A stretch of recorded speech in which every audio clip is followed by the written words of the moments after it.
สบายดีตอดค่ำพี่น้องยังบ่ได้เมื่อเทื่อผูกยังคูบกบคูบเขียดอยู่ตอนนี้เป็นเวลา5 โมงกว่าเลยพี่น้องยังบ่ได้พากันเมื่อพี่น้องเอิ้นยายดำมาสู่เธอจะเอาจนกบดับเลยใช่ไหมบ่ดอกพี่น้องเรื่องของเรื่องก็คืออันหาตากแดดฝากคุณพ่อคุณแม่แล้วก็ฝากพี่FC เน่น้อยหนึ่งเนาะเอาซะห้องยายดำเด้เบิ้งสบายดีพี่น้องเบิ่งก่อนหน้าเต้าเฮ้ยใสเปิดบุญเลยติ่มของอะไรเมื่อผู้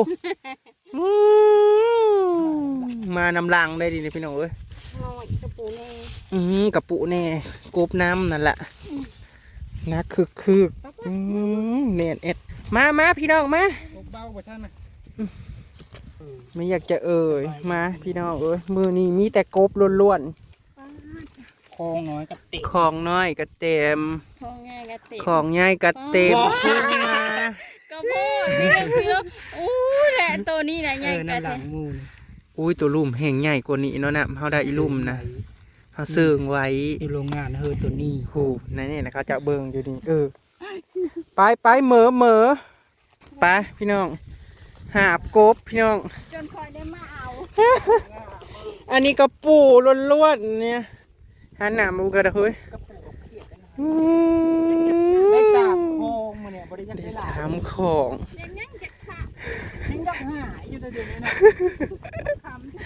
ไปเฮาสิมาแบ่งให้ยายแอนด่านี่ให้เจเน่านี่แล้วเขาจะสิมานับเบิ่งพี่น้องว่าทั้งหมดเฮาได้จักตัวอะไรยังไงแต่ว่าแบตข่อยน่ะก็อยากเบิดหลายๆพี่น้องเฮ้ยของเฮาน่ะจะว่ามีบ่ขันขัน4จะว่าอยู่ได้ยังเพราะว่าของใหญ่น่ะก็3ล่ะของน้อยอีก1เป็น4ไปพี่น้องจักสิมานับกบเพื่อเบิ่งเด้อยายด่าพี่น้อง6 ตัวถ้าแม่นขึ้นไปเนาะคอยนะคะ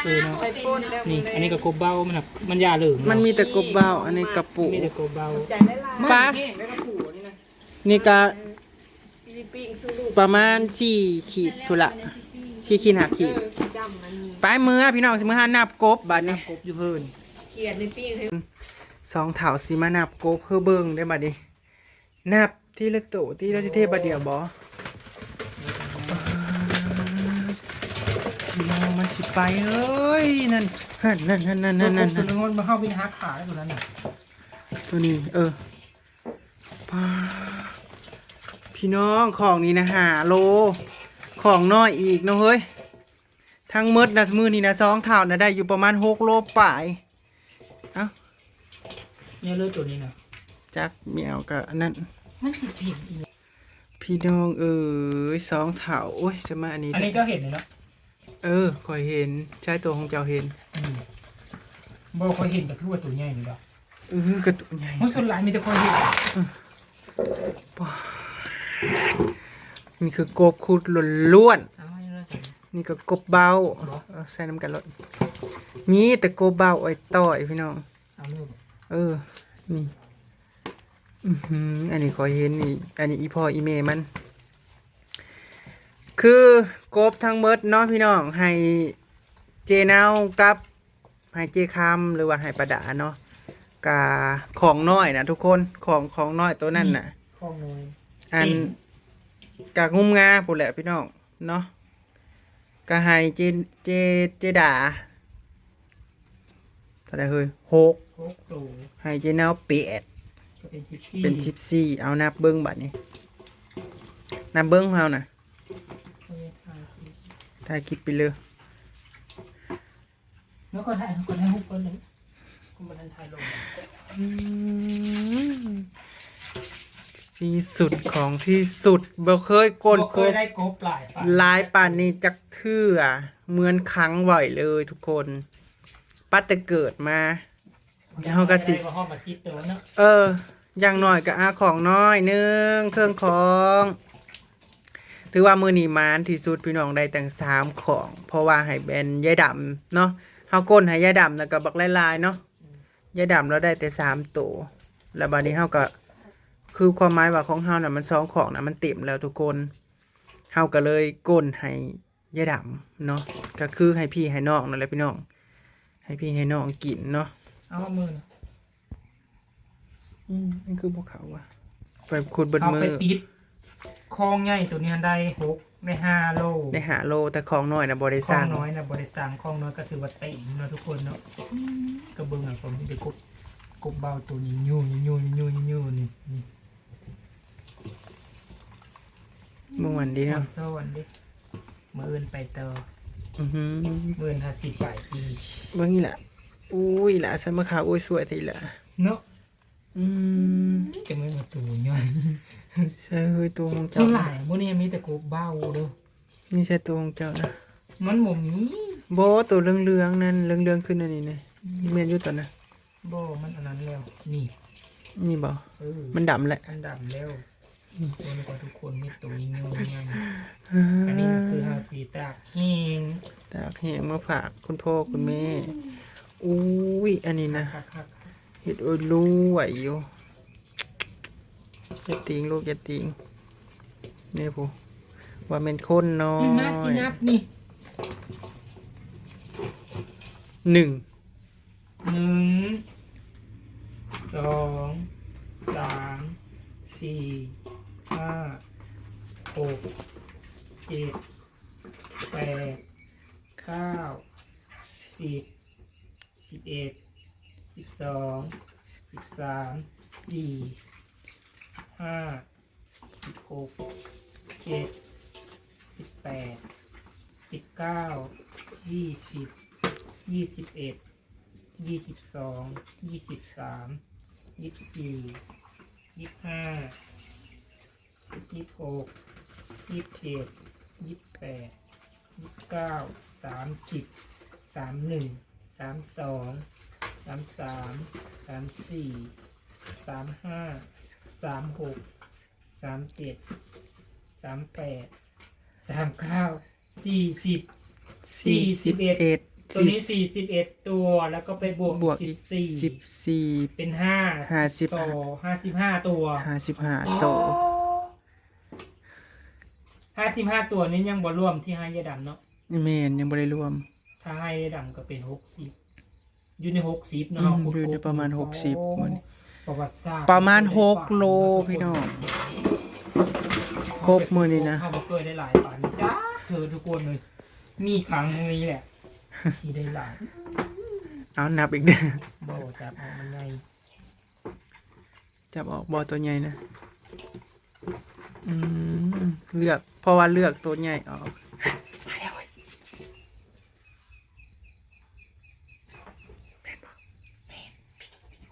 เอาไว้เอาไปตั้งไว้เอาไว้ก่อนจะขยิบคือเขาเอานี่จักตัวจะออกนะเอานี่เขาเจ้าอีกบางแก้มอยากมาซื้อพอแล้วพอพี่น้องเอ้ยถ้าเบิ่งเวลาสิมาเที่ยงเอาเล่นบอก เอาตีให้เราโลนึงนะกระทุงมาใส่ติดให้ฮอตโลอยู่บ่หลายเติบได้ เออ หลายเติบได้ ให้โลด เขาเจ้ามาถาม แม่นว่าไปเบิ่งดู โอ้แม่นมีจมอยบ่แม่นเชียงเขาเจ้าเว้ากัน ว่าเจ้ากระโทรไปถามเรายังสิเอาอยู่บ่เจ้าก็ไปส่งให้เรา ก่อยเสียดายเฮ้ย150นึง เอ้ย เฮ้ยต่างเหวซะเนาะโกบหาโลเองหาโล1หาโล2พี่น้องเนี่ย ก็ไปซื้ออย่างสิ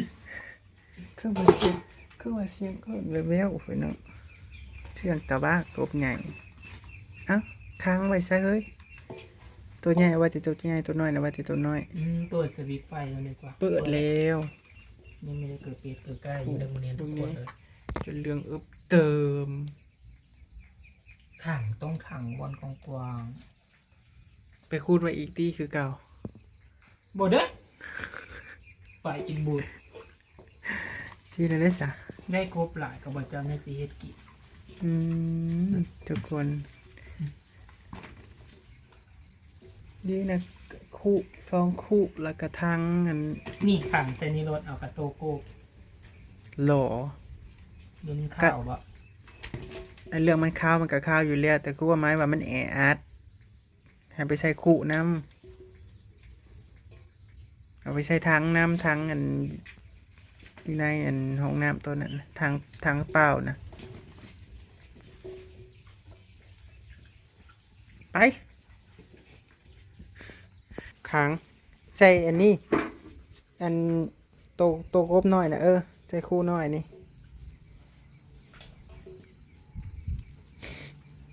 เจ้าก็แยกออกเฮ้ยตัวใดมันน้อยนะ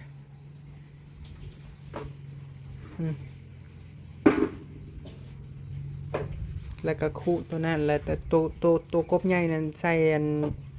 ใส่ทั้งตัวหนึ่งนะ โอ้ยตายแล้ว ยังให้อันปะนั้น8เถอะเนาะให้ยะดา6ก็เลยบัดนี้ห้องเจ้าของอีกเท่าใดก็41บ่ หากใดมีแต่ตัวใหญ่ๆพี่น้องสะอ่อนบ่พี่น้องคอยน่ะสะอ่อนคอยสะอ่อนกบคอยสะอ่อนคอยม่วนกบเบาลีลอนี่แต่กบเบาเนาะเฮ้ยคนได้มื้อนี้นะจมพอพี่น้องทางไทยเจ้าจะว่าเกี่ยวเขาแล้วเขาเจ้าอันเอาเกี่ยวไปหาเกาะแล้วก็ได้กบลงคลิปเลี้ยวกันจ้าเฮาก็ได้คือกันอยู่เนาะแต่ว่าฮากาซิมาได้เทื่อนี่แหละพี่น้องหลายที่สุดที่เคยหามาไปคลิปนี้กะอำลาพัดจากเนาะทุกคนจังใดก็ขอบคุณทุกคนที่เข้ามารับชมคลิปบ่เอื้อบ่น้ำเด้อทุกคนไปจนแบดเบิดจนกว่าสิได้ลงคลิปในก็เรื่องหนึงอันลงคลิปในก็ได้แบตกับเบิร์ดแน่โหลดคลิปก็ยากแน่ค่ะชิป้ากะอยากหากบแน่จนลืมลงคลิปแน่หลายอย่างหลายแนวมาเด้อซีอาจารย์ข่อยเอาเบิร์ด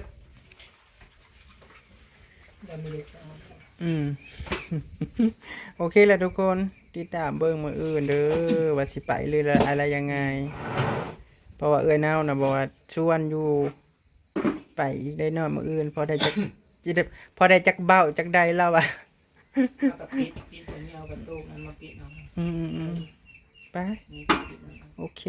สบายดีเด้อทุกคนเด้อหากเกิดเป็ดเกิดไก่ค่อนคำแล้ว